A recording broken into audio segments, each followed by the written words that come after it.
신앙생활을 하다 보면 어느 순간에 문득 깨닫게 되는 것이 있습니다. 그것이 무엇이냐면 우리가 살아가는 우리의 모든 것이 다 하나님의 은혜다라고 하는 것을 우리가 깨닫게 되는 순간이 있어요. 그런데 하나님이 우리에게 베풀어 주신 그 모든 은혜 가운데 가장 귀한 은혜가 있다면 그것은 바로 우리에게 복음을 주셨다라고 하는 것입니다. 그러면 복음이라는 것이 무엇이냐? 여러분, 복음은요, 영어로 굿뉴스라고 하는데요, 기쁜 소식, 복된 소식, 좋은 소식이라는 뜻입니다. 그래서 저는 오늘 성경이 증거하고 있는 이 복음에 대해서 두 가지 말씀을 전하면서 함께 은혜를 나누려고 합니다. 자, 그러면 복음이라고 하는 것이 무엇인가? 첫 번째로 복음은 하나님께서 주시는 최고의 선물이다라고 하는 것입니다. 여러분, 복음은 하나님이 주시는 최고의 선물입니다. 우리의 모든 것이 다 하나님의 선물이지만 그 중에 최고의 선물이 있다고 그러면 바로 복음이라는 거예요. 왜 우리 사람들은 이 선물을 받으면 다 기분이 좋지 않습니까? 왜 그럴까요? 선물은 공짜로 주어지기 때문에 그런 거예요. 그런데 어떤 선물은 나에게 꼭 필요한 선물이라서 그것을 받으면 우리는 뜻뜻이 기뻐하지만 때로는 어떤 선물은 받으면서도 별로 기뻐하지 않습니다. 물론 주셔서 감사한데 지금 당장은 나에게 필요하지 않기 때문에 그렇게 기뻐하지 않아요. 그래서 선물을 주는 사람의 입장에서는 지금 저 사람에게 필요한 것이 뭘까? 이것을 생각하면서 그 사람에게 선물을 줍니다. 그래서 그것이 주는 사람이나 받는 사람에게 딱 맞닥뜨려지게 되면 그 선물은 아주 큰 선물이, 기쁨의 선물이 되는 거예요. 여러분, 하나님도 우리에게 선물을 주셨습니다. 그런데 하나님이 주신 선물을 우리는 은혜라고 얘기를 해요. 그래서 하나님의 은혜 가운데 가장 귀한 은혜, 가장 귀한 선물이 뭐냐면 바로 복음이라고 하는 것입니다. 그래서 성경 말씀을 통해서 우리가 주제를 찾아보게 되면요, 결국 하나님께서 성경에 많은 이야기를 쓰신 이유가 뭐냐 하면 복음을 우리에게 선물로 주시고자 하셨다라고 하는 것을 우리는 성경 말씀을 공부하면서 알게 되는 것입니다. 그런데 하나님께서 주시는 복음이라는 것이 지금 나에게 꼭 필요한 선물이냐? 아니면 지금 당장에는 필요 없는 그런 선물이냐라고 하는 것인데, 여러분, 지금 우리에게는 우리는요 코로나 시대를 살아가고 있어요. 그런 우리의 삶에 있어서 어찌 보면 가장 절박하고요, 또 가장 절실하고 가장 필요한 것이 복음이라는 것입니다. 여러분, 하나님은 우리 형편과 처지를 잘 알고 계세요. 아멘 소리를 안 하시네요? 하나님은요 우리의 형편과 처지를 잘 알고 계십니다. 그래서 우리에게 무엇이 필요한지를 나보다도 내 삶의 문제를 더 정확하게 아시는 분이 하나님이세요.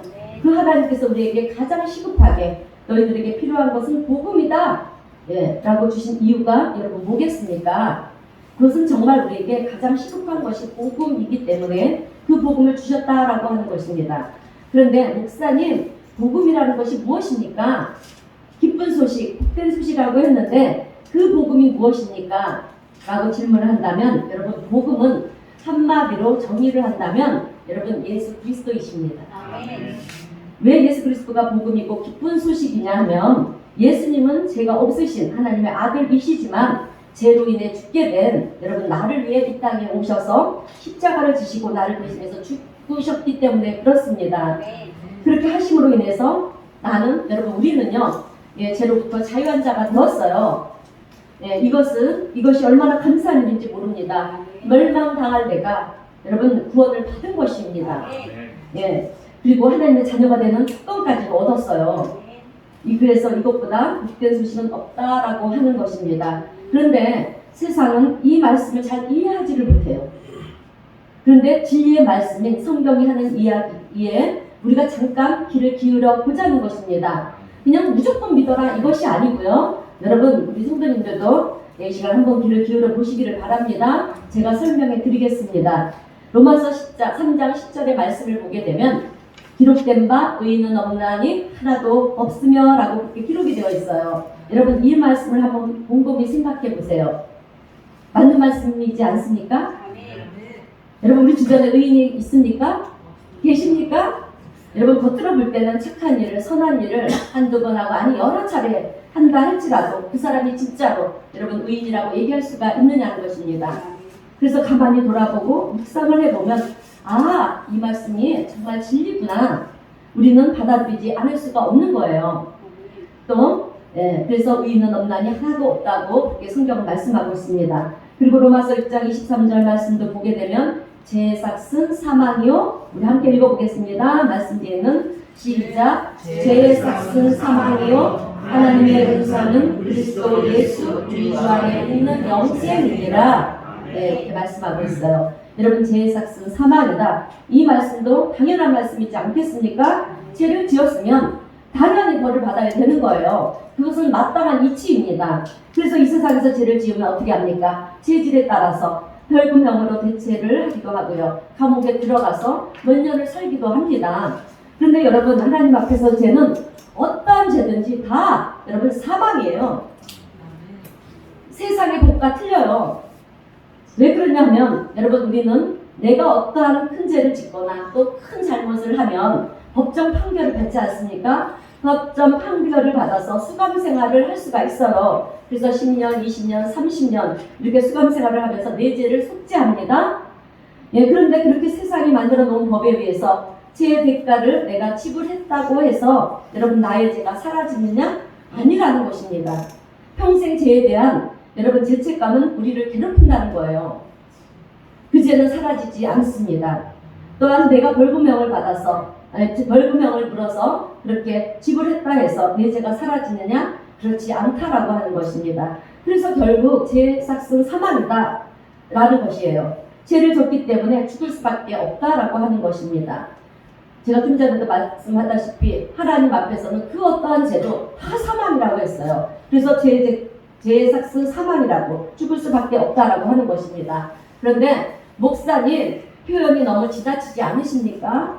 우리가 뭐 그렇게 심판받고 그렇게 멸망당한 존재라고 그렇게까지 말씀하십니까? 네, 그렇게 얘기할 수가 있어요. 그렇게 생각할 수도 있습니다. 그런데 여러분 조금 더 우리가 깊이 생각을 해보면 나중에 내가 죽으면 죽음으로만 끝이 아니라는 거예요. 하나님의 심판대 앞에 서게 된다라고 하는 것입니다. 거룩하신 하나님 앞에서 내가 구원을 받을 것이냐 심판을 받을 것이냐 이것이 판단되는 그 자리에 우리가 서게 된다라고 하는 것입니다. 여러분 한번 생각해 봅니다. 내가 하나님의 심판대 앞에 섰을 때 구원받을 만한 존재라고 여러분 얘기할 수가 있겠습니까? 그렇게 얘기할 수 있는 사람은 한 사람도 없습니다. 거룩하신 하나님 앞에 죄라고는 그림자조차도 찾아볼 수 없는 하나님 앞에 섰을 때 하나님 다 정도는 그래도 구원받을 수 있지 않겠습니까? 이렇게 얘기할 수 있는 사람은 없다라고 하는 거예요. 여러분 우리가 살아온 날들을 가만히 곱씹어보고 또 되짚어보면 우리의 삶이라고 하는 것은 여러분 겉으로 볼 때는 별 문제가 없는 것 같이 그렇게 살아왔는지는 몰라도 우리 속에서 일어나는 남들이 보지 않는 곳에서 여러분 내가 해냈던 그 모든 것을 바라볼 때 그 누구도 내가 구원받을 만한 자격이 있는 사람이다 이렇게 얘기할 수 있는 사람은 없다라고 하는 것입니다. 그렇기 때문에 어떻게 보면 죄의 삭은 사망이다. 이 말은 내가 하나님의 심판대 앞에 섰을 때 나는 구원을 받을 수 있는 존재가 아니다. 이것을 우리는 인정하지 않을 수가 없다라고 하는 것입니다. 정말 우리가 인생을 깊이 통찰해 보면은요, 여러분 결국 우리 인생에 남는 것은 여러분 죄밖에 없다라고 하는 거예요. 그래서 우리는 누구든지 하나님의 심판대 앞에서 나는 죄가 없습니다. 이렇게 얘기할 수가 없다라고 하는 거예요. 그런데 그런 면에 있어서 우리가 인생을 사는 데 있어서 지금 제일 시급하게 해결해야 되는 것이 무엇이냐? 바로 죄의 문제라고 하는 것입니다. 이 문제가 해결되지 않고서는 우리가 천국에 갈 수가 없어요. 왜냐하면 나에게 주어지는 시간이 얼마 남았지 않기 때문에 그렇습니다. 얼마 남았는지 우리는 알지 못하기 때문에 그래요. 그래서 하나님께서는 우리가 주어진 시간을 모르기 때문에 지금 우리가 다른 일에 신경을 쓸 것이 아니라 복음을 받아들이고 죄로부터 자유한 자가 되어야 하기 때문에 그것이 지금 제일 우리에게 시급한 일이기 때문에 우리에게 주신 선물이 여러분 바로 복음 예수 그리스도를 우리에게 주셨다라고 하는 것입니다. 여러분 하나님께서는 내 죄를 사하여 주시기 위해서 독생자 예수 그리스도를 우리에게 보내주셨습니다. 그리고 우리를 대신해서 십자가의 희생제물이 되게 하셨어요. 그래서 이 은혜를 우리가 믿음으로 받아들이게 될 때 여러분 믿음이 중요합니다. 어떤 행위가 아니에요. 우리는 믿음으로 받아들이기만 하면 되는 거예요. 믿음으로 받아들이게 될 때 우리는 죄에서 사함을 받게 되고요. 또 사망에서 생명으로 옮겨지게 되고 또 하나님의 자녀가 되는 놀라운 역사가 여러분 우리 가운데 열매 맺게 되는 것입니다. 그런데 이 모든 것들은 하나님의 노력으로 우리의 노력으로 우리 인간의 노력으로 되는 것이 아니에요. 여러분 하나님의 은혜로만 되는 것입니다. 그래서 우리가 은혜를 구해야 되는 거예요. 여러분 하나님께서는 복음이라고 하는 예수 그리스도를 우리에게 보내주셨어요. 그런데 예수 그리스도 앞에서 우리가 할 수 있는 것은 한 가지밖에 없어요. 그것이 뭐냐면 믿음으로 받아들이는 것입니다. 믿음으로 받아들이는 것이 중요합니다. 왜냐하면 내가 누구에게 선물을 준비해서 주었는데 그것을 여러분 받아들이지 않으면 그 선물은 그 사람의 것이 여러분 되지 않는 것이기 때문에 그래요. 아무리 좋고 귀한 것을 줘도 그 사람이 거절하게 되면 그 선물은 여러분 내 것이 되는 것이 아닙니다. 하나님께서 우리에게 귀하고 놀라운 예수 그리스도를 선물로 주셨는데 그것을 내가 믿음으로 받아들이지 않으면요 나의 것이 될 수가 없다라고 하는 것입니다. 그렇게 되면 하나님의 은혜를 우리가 거절하는 거예요.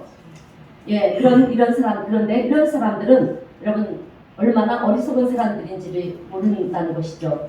우리가 물에 빠져 죽게 되었습니다. 여러분 그런데 물에 빠져서 지금 내가 죽게 되었는데 한 가지 희망이 보이는 거예요. 그것이 무엇이냐면 누군가가 내가 물에 빠져서 허우적대고 있는 것을 보고 있다라고 하면 여러분 그게 희망인 거예요. 여러분 그렇지 않습니까? 내가 물에 빠져서 죽게 되었는데 사방을 둘러보니까 아무도 없다면 여러분 그것은 절망인 거예요.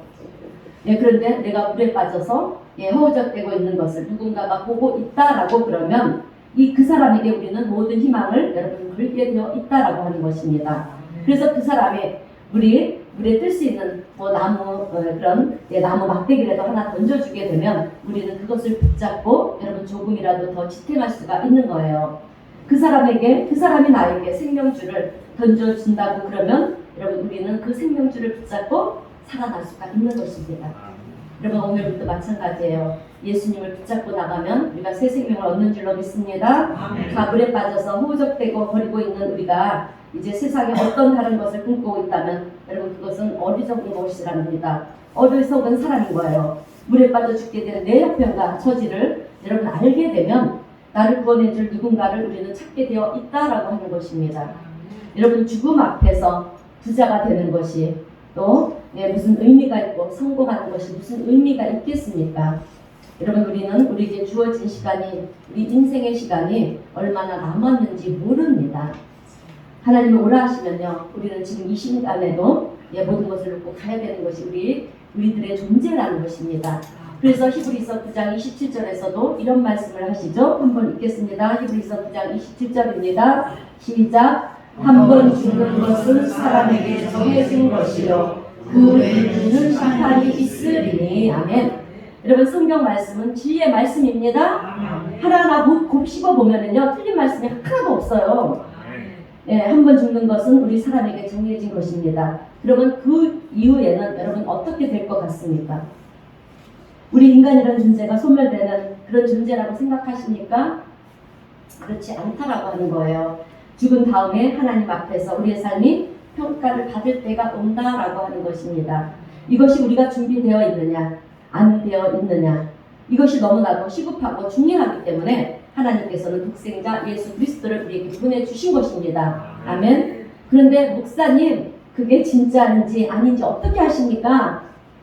여러분 진짜인지 아닌지를 어떻게 아냐면 오늘 보면 요한복음 3장 전체를 보게 되면 우리 예수님께서요 니고데모라고 하는 아주 신실한 종교 지도자와 대화를 나누는 거예요. 그런데 대화를 나누면서 하시는 말씀이 본문 3절의 말씀을 보니까 사람이 거듭나지 아니하면 하나님 나라를 볼 수 없다라고 그렇게 그러시는 것입니다.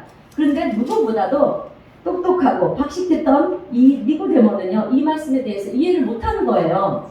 그래서 4절 말씀을 보니까 어떻게 사람이 거듭날 수가 있겠습니까?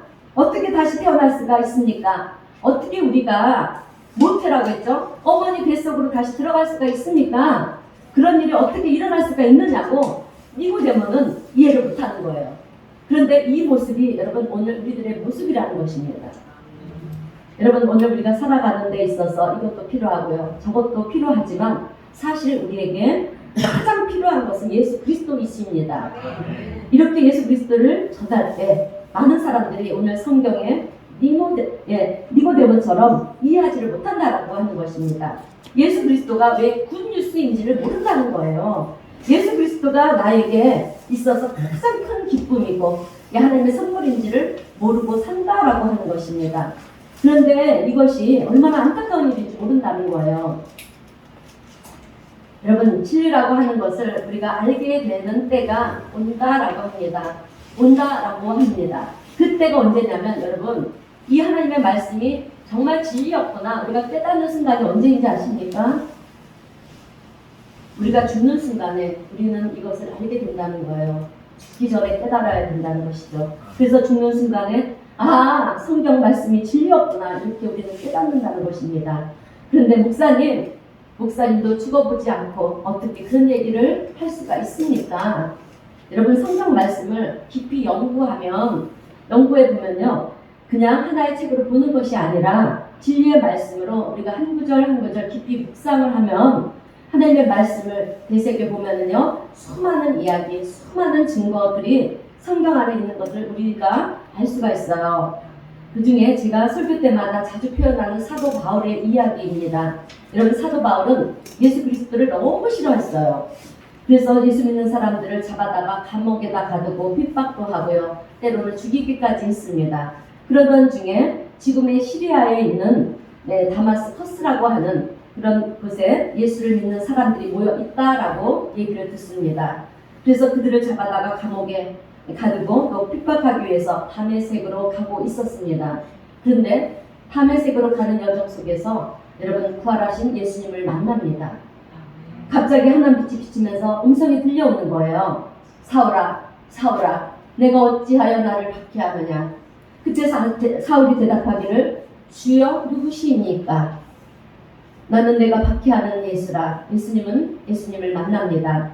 그 말씀이 사도행전 9장 3절에서 5절 말씀인데요. 우리 다 함께 읽어보겠습니다. 사도행전 9장 3절에서 5절 말씀입니다. 시작. 사울이 길을 가다가 다메섹에 가까이 이르더니 우연히 하늘로부터 빛이 그를 불러 비추는지라. 땅에 엎드려져 들으니 소리가 있어 이르시되 사울아 사울아 내가 어찌하여 나를 박해하느냐 하셨으니 대답하되 주여 누구시십니까? 이르시되 나는 내가 박해하는 예수라. 아멘. 이렇게 사도 바울은 예수님을 만나는 거예요. 여러분 사도 바울은 부활하신 예수님의 모습이 예수님을 만나게 되면서 그 이후에 사도 바울의 삶의 모습이 전적으로 달라지기 시작을 했습니다. 자신의 생각이 지금까지 잘못된 것이라고 하는 것을 알게 된 거예요. 그래서 사도 바울의 삶이 바뀌어졌습니다. 이전에는 예수를 믿는 사람들을 핍박했던 사람이 이제는 예수님을 위해서 박해를 받는 그런 자리에 서게 된 것입니다.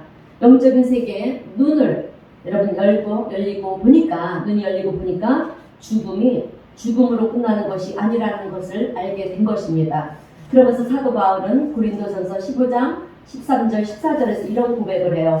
예수님을 만나고 난 후 인생의 삶이 바뀐 사도 바울에게 수많은 사람들이 왜 그렇게 고난을 당하면서 예수를 위해서 사느냐, 왜 이런 위험한 일들을 하느냐 이렇게 얘기를 하는 것입니다. 그때 사도 바울이요 확신을 가지고 이런 얘기를 합니다. 그 말씀이 고린도전서 15장 13절 14절입니다. 우리 함께 읽겠습니다. 고린도전서 15장 13절 14절입니다. 시작. 만일 죽은 자의 부활이 없으면 그리스도도 다시 살아나지 못하셨으리라.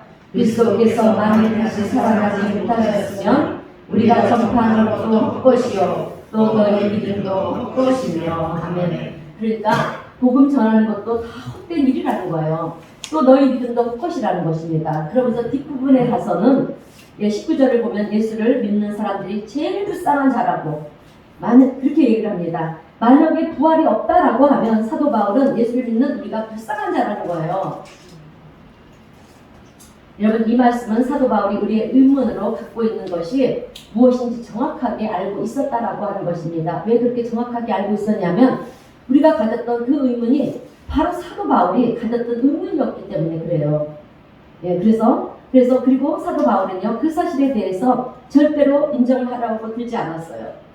그런데 나중에 보니까 내가 부활하신 주님을 만나고 보니까 자기의 의문이 풀려버리고 예수님이 지켰다는 것을 그렇게 발견하고 나니 그의 삶이 달라졌다는 것입니다. 여러분 오늘 우리도 우리 예수 그리스도를 만나야 돼요. 만나지 않고서는 우리의 삶이 변할 수가 없습니다. 사모하세요.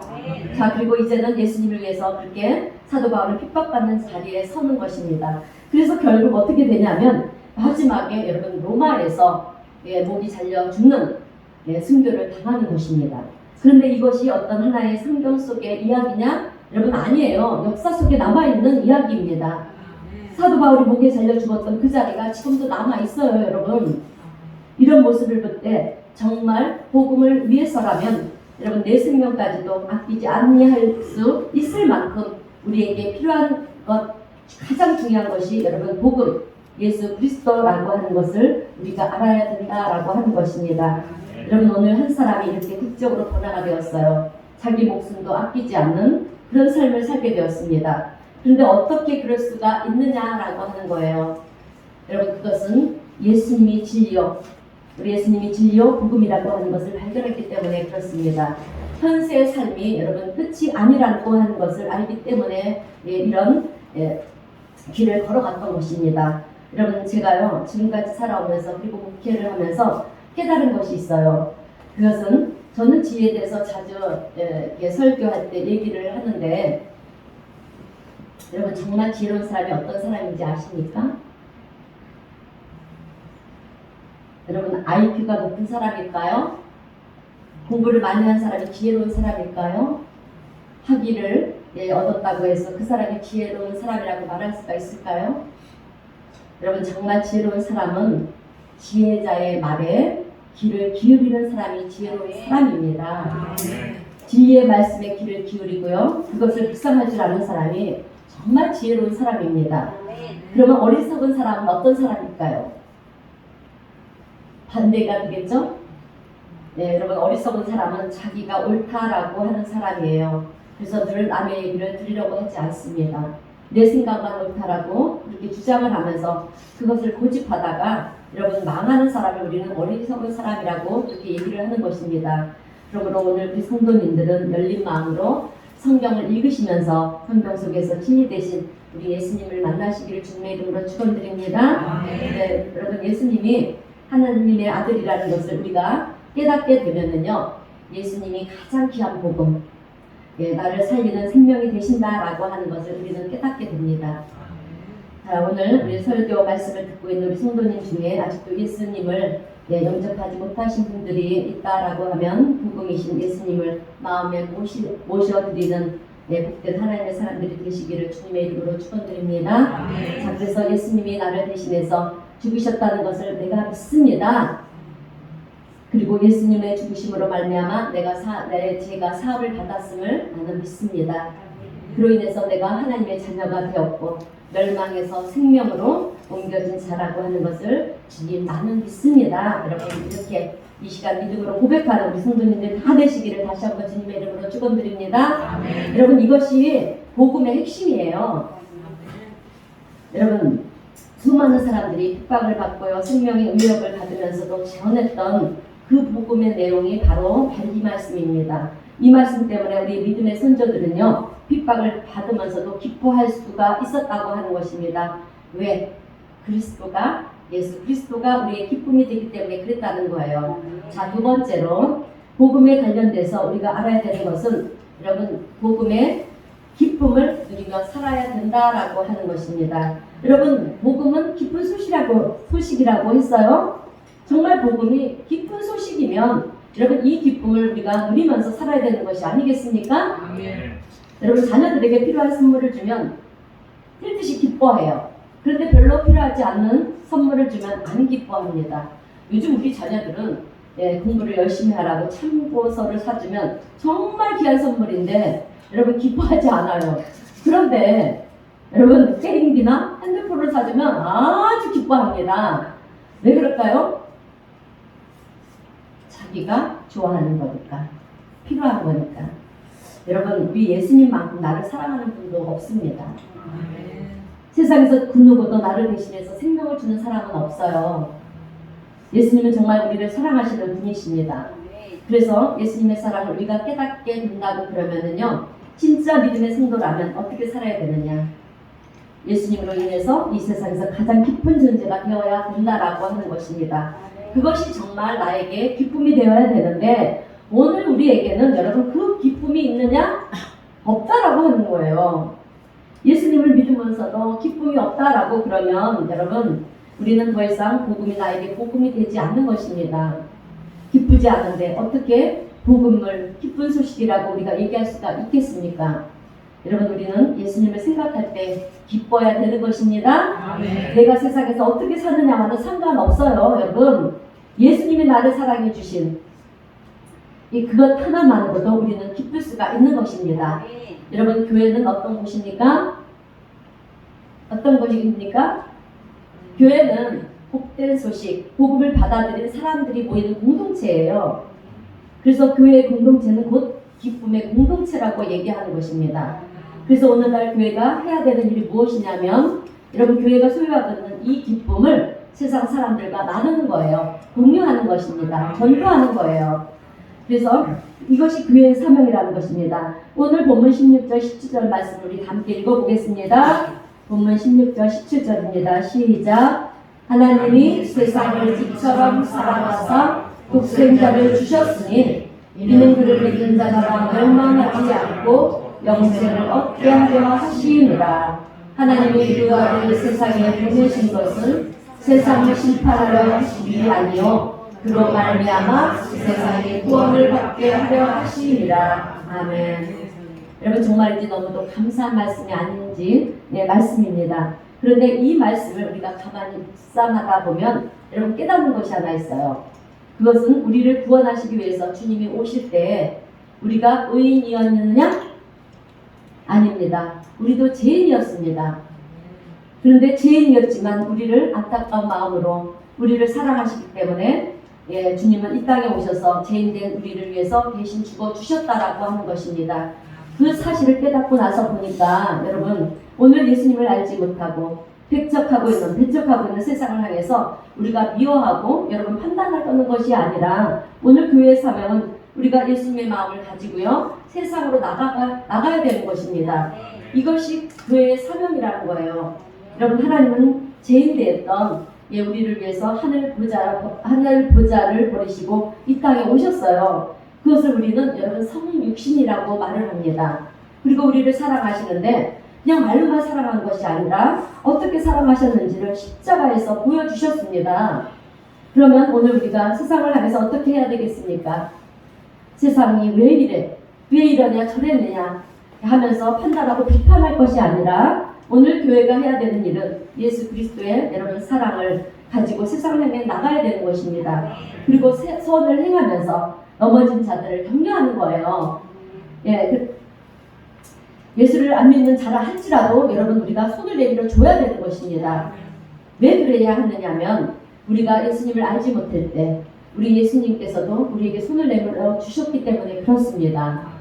그렇기 때문에 세상 누구라 할지라도 우리는 그들을 향해서 손을 내밀어 주면서 여러분 그리스도의 사랑을 전하는 것입니다.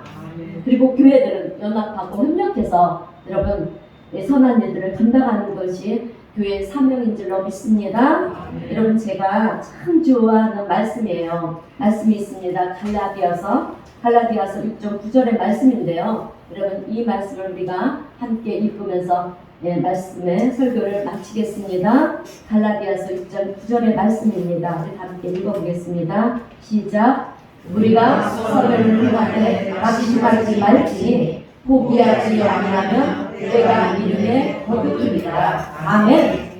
그래서 오늘 우리는 힘을 내는 거예요. 여러분, 그리고 최선을 다하는 것입니다. 말과 행함으로 또는 선을 베풀면서 사는 거예요. 그러나 우리가 선을 베풀지 않으면 어떻게 되겠습니까? 때가 되어도 거둘 수가 없는 거예요. 그러므로 오늘 우리 교회 성도님들은 복음의 능력을 소유해서 말과 행동으로 세상을 섬기고요. 선을 베풀면서 그것으로 인해서 하나님께서 우리에게 베풀어 주시는 그 놀라운 은혜와 축복을 누리시는 우리 성도님들이 되시기를 바랍니다. 아멘. 오늘 우리 주 예수 그리스도의 그 복음의 기쁨이 오늘 우리 성도님들의 그런 심령 속에서부터 또 우리 가정 가운데 우리 교회 가운데 그리고 이 세상 가운데 더 넘치게 되시기를 주님의 이름으로 축원드립니다. 네, 기도하겠습니다. 하나님 아버지 감사합니다. 죄로 인해 죽을 수밖에 없는 저희들을 불쌍히 여기시고 사랑하여 주셔서 하나님의 독생자 예수 그리스도를 이 땅에 보내주시고 우리를 대신해서 십자가에 죽게 하심으로 저희들에게 새 생명을 주시고 거듭난 인생으로 하나님의 자녀로 살게 하여 주셔서 감사합니다. 우리가 받은 이 은혜를 주님 저희들이 잊지 않고 하나님께서 선물로 주신 우리 구주 예수님께 순종함으로 복을 받는 인생들이 되게 하여 주시옵소서. 주님 저희들은 하나님의 놀라운 사랑에 빚진 자들입니다.